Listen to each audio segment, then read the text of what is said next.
It's Teneca. Welcome back to another Conscious Rant. So I'm just sitting here reflecting on some of what helped me get through the many hard times that I've had. When I was younger, I used to sing in the choir at church. I also sang in the choir in school, right? And it is impossible. And we wasn't the family that only went to church on Sundays. Not shaming anybody for how you practice or what you practice, how you fellowship. I'm just saying, at the frequency and the rate that I was submerged in the Lord and the Bible, not the well, yeah, the Bible too, but just in the Christian faith, to be singing songs about God and just acknowledging where my blessings are coming from, and those are the things that will come back to me. That God gave me a song that the angels can't even sing, because I've been washed in the blood of the crucified one. I've been redeemed. The Lord has been so good to me, and He's opened so many doors that I couldn't even see. My Father's rich in houses and land, and He holds the power of the world in His hands. Or the songs, I've been redeemed. I've been washed in the blood of the Lamb. Or the potter wants to put you back together again. Like these are the things that will come back to me. What you practice, what goes in is what comes out. And there are people that the only time that they would see me was whenever we would have a family dinner after church. They might see me in church, and when we're in church, we're not being social, talking and catching up. We're not spending any time together. People who do not know me would try to bend other people's perspective of me. They would try to tell people things about me. They did not know me. You do not know me. You ever have somebody try to do that with you? Would try to spread rumors about you and smear your name, slander you, and they don't know. They don't know you. All they know is one rumor that they may have heard about you. It could be several rumors. In my case, if you know people in my family, or the fake circle of friends that I used to have, these people used to come around and they would only see me. You only see me when the family gathers, and we ain't gathering every single day. Even for the ones that we used to live with whenever we were younger. It's just like, and I think that that's the hardest part for me, is to know that these rumors came from people who they would say that they know me, but I'm like, anyway, I'm just sitting here reflecting. Let me tell you, there are, because as I testify to people all the time, and I meet people just trying to give me opportunities. I meet them everywhere I go. If I go to the supermarket, if I go to the laundromat, if I go to wash my car, if I go to get my hair done or to get my nails done, I'm meeting people who are real time. They just pour into me. I see God all over you. I see God in you. It doesn't matter. I don't follow the word necessarily the same way that I learned it, the way that I was taught it, the way that the red hymnal had me thinking and feeling like I was a poor, unworthy wretch, that I came into this world filthy. When you're redeemed and you understand, I'm a child of God. I'm a child of the Most High. I belong to God. I have a direct connection with God. You ain't finna sit up here and tell me or make me chant and sing and tell it to myself that I ain't nothing, that I deserve the bad things that happen unless I fall down on my knees and submit to God and ask God to show me the way as if I've done something wrong. I used to question if I was maybe adopted or switched at birth, because I never fit in the family that I was born into. I just never felt like one. And even without the hardships that happened to me, I just never felt like one of them. And how I'm being treated right now, how I have always been treated. That's why the attacks that I've experienced, you ain't nothing, baby. These people ain't nothing. They can't touch me. They can't hurt me. They can't, no one can put me in a place of isolation where I feel left out, because I never had the desire to be a part of any facade of life. I know what you really are made of. I know what you really worship, which ain't nothing but money. These are people that worship, they worship color paper, construction paper. It's just like the tissue that you wipe with, but it has someone's face printed on it with a special kind of ink.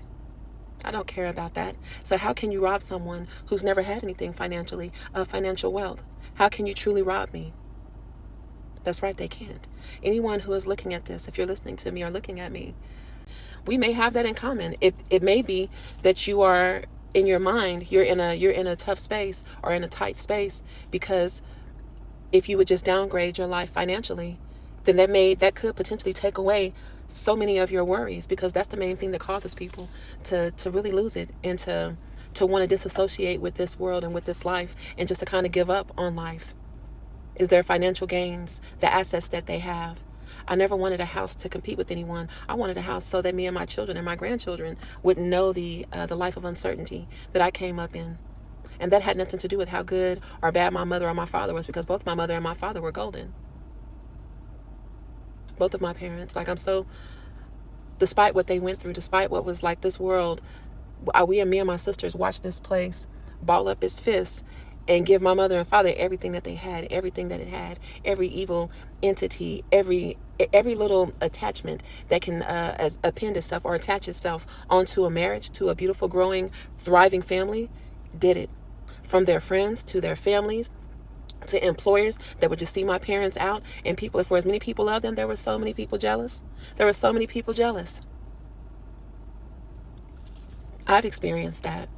And I'm just like, I'm not even mad at you because I know why you're jealous. We are like the Who's in Whoville at the end of How the Grinch Stole Christmas, singing that da-boo, do-re, da-boo, do-re. And it just pisses the evil people off. It pisses them off. They be like, but how can this be? She doesn't even have a tree. She doesn't even have a house. There's nothing in the house, not even a mouse. Like, they've taken the beast off of my table, and I'm still sitting here with joy in my heart. You can't fake that. You can't act that. You will always find me in good spirits. I have too much to be grateful for. I have a body that works, that is not diseased. I've never had an STD. I don't have anything. I don't have any ailments. Praise God. I don't have anything injuring or afflicting my body. My joints and my muscles don't hurt. I still have perfect vision.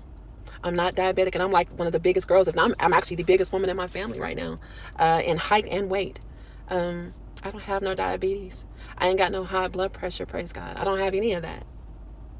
But the fact that I stepped outside of the box of what I was taught, I wanted to truly understand who and what God was.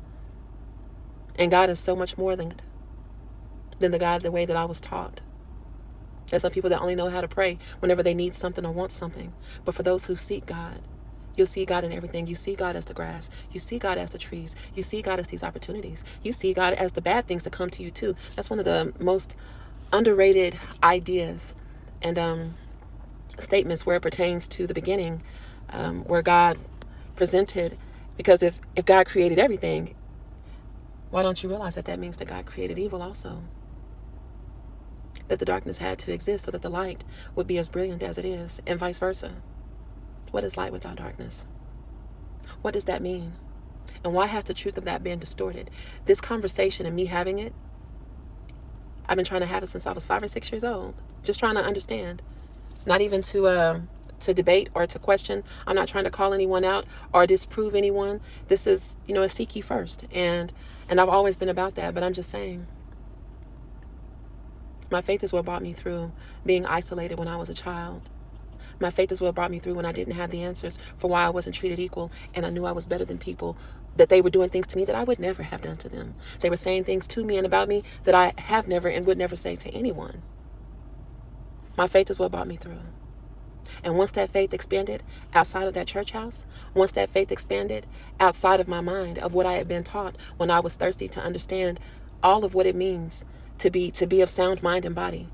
I wanted to be that completely. I wasn't thinking about going to college because everyone that I knew that went to college were straight up assholes. They were all bigots. Every one of them. Not some of them, all of them. I was like, is this what happens when we get a so-called education? And this education system is based on mountains of lies. And again, if you tainted the truth and you've omitted the truth or you've altered the truth, you have made it a lie.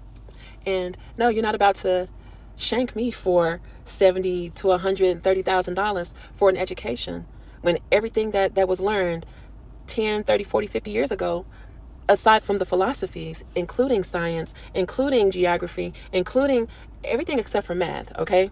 The language even, it's not even what it is.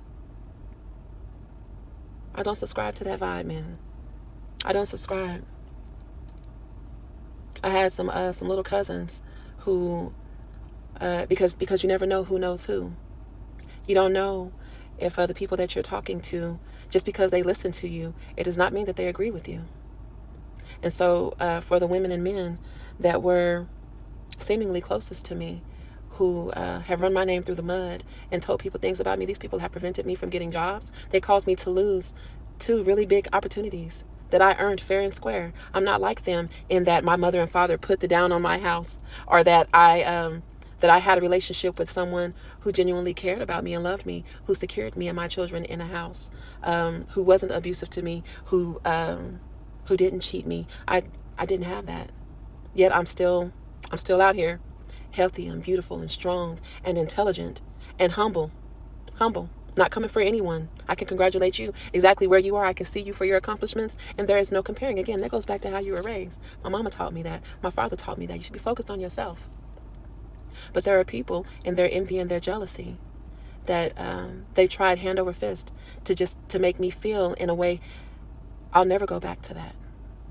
They had me feeling so doubtful of myself and so small on the inside that they got me to where I didn't even want to ask any questions, because it's like, just, oh my God, what now? What now? That's what I was getting as a child from people who were inept. You were ill-equipped. They couldn't answer the questions, or they were mad that I even had the question. Stay in a child's place. I'm not asking you about why I'm seeing you outside on the porch talking to somebody else's husband. I'm not asking you about your drug abuse. I'm not asking you about how you're abusing your children. People said that I was one thing and I wasn't. I have a baby sister right now who I haven't seen in over 2 or 3 years. 3 years. Has it been 4 now? That we just learned about her? That her adoptive mother, in a text conversation, she tried to start an argument, and what she doesn't realize is that these phones, as smart as they are, they hold a memory of our texts and our phone conversations. And I'm one of those text hoarders. I don't delete anything, and I take it a step further. For the details that I really want, I'll go as far as to screenshot and email things to myself, because I know that one day my little sister's going to look for me. She's going to look for reflections of herself. She's going to know, a child sees their parents for what they are from a child's perspective. But as that child matures and grows up, that child is going to know, like, what you seeing ain't adding up, mommy. It ain't making no sense, because they never did nothing to me.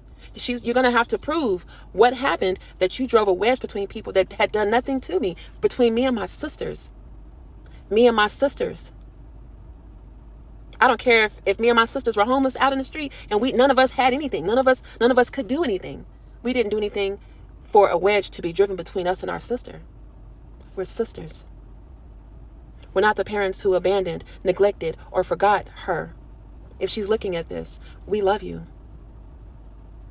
Someone has come between us intentionally, and they'll have to pay for that in this life and the next. That's their business. But whenever she's ready, one day we will find our way back to each other. It makes me think about the story about the Pharaoh who, because everyone was jealous of him, they plotted against him and tore his body, like tore all of his limbs off and scattered his limbs to the 5 corners of the world, or 4 corners of the world, or in the desert, wherever they scattered. I'm going to find the story and put it here. But and then the mother and daughter that went and found those pieces and put them back together, and he was resurrected. Me and my sisters are one of the same body, because we have the same blood in our veins. Now, I know I just said I questioned if I was even adopted, but I'm just expressing myself right now. And do you know what it came down to? It came down to her, the adoptive mother, was jealous. She was jealous. She saw how our little sister was looking at us, namely me, because I went out there more times than my other sisters to visit her. And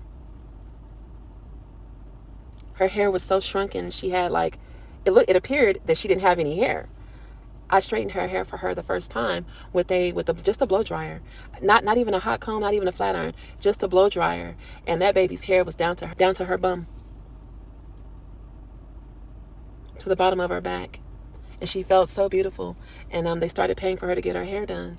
I would love to see what her hair looks like today, to see if they were keeping it up. I would love to see if her morale matches the finance in that house, because money don't raise kids. Money makes it easier for the parents to. But what kind of morality, what kind of ethics, what kind of character are you building in a child when you keep them from people that love them, that have done nothing to hurt them? That's selfish. That's not love. That's something else. There is no love in envy. There is no love and jealousy. That's how I knew my family wasn't really my family. I was like, oh, we can't possibly be family, Mom. These people are jealous of you and you don't even realize it. You got less than them and they're jealous of you. I got less than them and they're jealous of me. Jealous. They're the ones talking about me. Now, I finally sat down with the camera and I'm talking into a lens. This is me basically ministering to myself, and I'm sharing that on a YouTube channel. They sat around and talked to each other over many years in front of family, friends, in front of their coworkers. And again, you don't know who knows who. So you don't know who you was talking in front of. Then come back and told me what you said verbatim. The mother and daughter that was whining about an inheritance and insurance policy that they don't know that I do know about. The house that they live in or were living in that was supposed to come to me and my sisters and my mother. How can you pull off such a farce and get away with it and still be running your mouth? Still be pretending to be a victim? Victimizers like to victimize themselves in the face of people who don't know any better. And everyone wants to. They like to victimize themselves after they have victimized someone else. They try to spin. That's what the destiny swap is.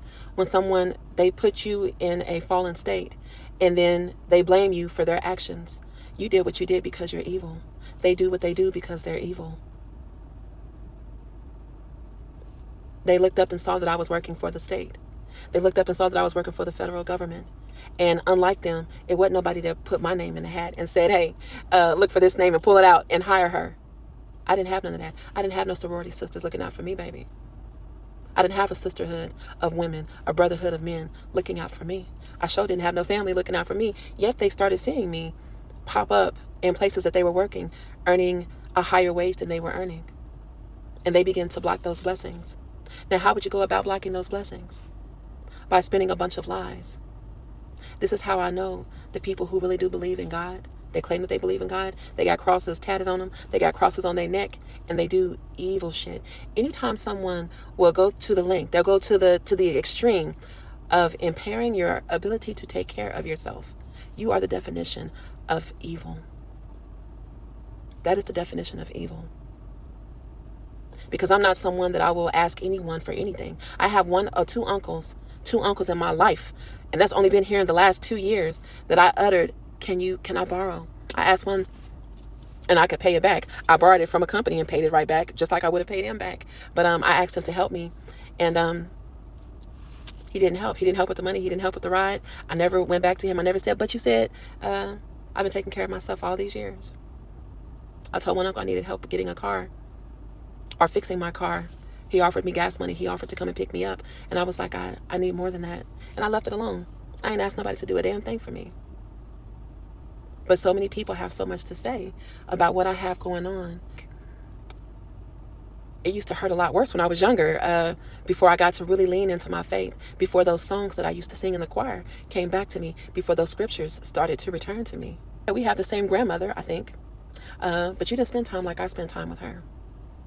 See, they thought that I was in her room because I was on punishment, that I was made to go in there. First of all, regardless of why, I was in there more than you, more than them. So I'm getting access. I have access to the ancestor. I have access to her to have those conversations where I asked about life, where I asked about her journey as a woman, as a mother, as a business owner, as an entrepreneur, as a matriarch, as a wife, as a sister, as a daughter, a mother of 10. A mother of 10. Grandma, tell me, why did you do this? Why did you say that? They was close enough to come over and have surface conversations. Surface conversations. Eating up her food, not cleaning up shit, breaking shit, stealing shit out of her house. But we were there because we didn't have anything but her. And that doesn't sound like a lot until you really think about it. That's a wealth of information inside of one person. That she took us out to visit our great-grandparents. And when we became adults, no one had to take us out, that we went out there very frequently. And no, we didn't have to announce it to the family. And we went out and visited great-grandma and great-grandpa. My great-grandparents met my babies. They had active relationships with my children. So my children had access to their great-grandparents. Well, they were my great-grandparents, so they were my children's great-great-grandparents. I'm surrounded by those ancestors and the ones that they believed in. When they went into their praying spirit for me and my family, me and my children, me and my marriage whenever I was married, when they prayed for my parents, Everything that they pulled on whenever we were sick, when we were having issues in school, issues at work. That is who surrounds me. That is who backs me. That's why it's okay that I lost this job, or that job, or that apartment, or that house, or that car, or that man, or that friend, or I haven't lost any of the abilities that I've been gifted with. My mind is sound, and I'm grateful for that. My voice is beautiful. My body is sound. And that's another thing. The talk about my body, baby. What ex-coworkers have told me that people say about me, and I'm like, you don't realize that the person that told you, I'm like, the person that told you that, first of all, ain't even real family. That's first off. Let's just get on that. Me and that person ain't even got the same blood in our veins. They don't know me. I mean, they don't know me because they don't know themselves. If people would just sit back and look at themselves, because you have to kind of sit back and think when you are listening to someone gossip. I mean, if they're gossiping about someone, they've already told you, this is my cousin, or this is my sister, or this is my, whatever they said that I was to them. If they're telling you that that's supposed to be the connection, and they're stabbing me in the back by talking about me to you, and you are obviously outside of whatever circle, whether it's real or fake, circle that we're supposedly were in together, those people don't realize that the ones that they were talking to were just intelligent enough to realize, well, if that's how you do family, I don't even know what to expect of you with your friends. Like, you know what I'm saying? They don't realize, like, the truth reveals itself. There's no one who's come in contact with me after hearing those rumors that didn't also return to me like, I got to tell you, Teneca, you are nothing like what I heard you were. You are nothing like what I expected.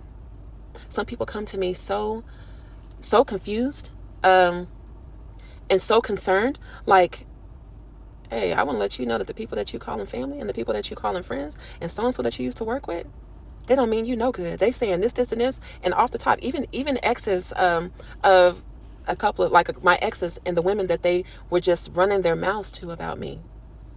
There's several of those women that have found me, looked me up, and told me, the moment that I met you, I knew that everything that I heard about you was untrue.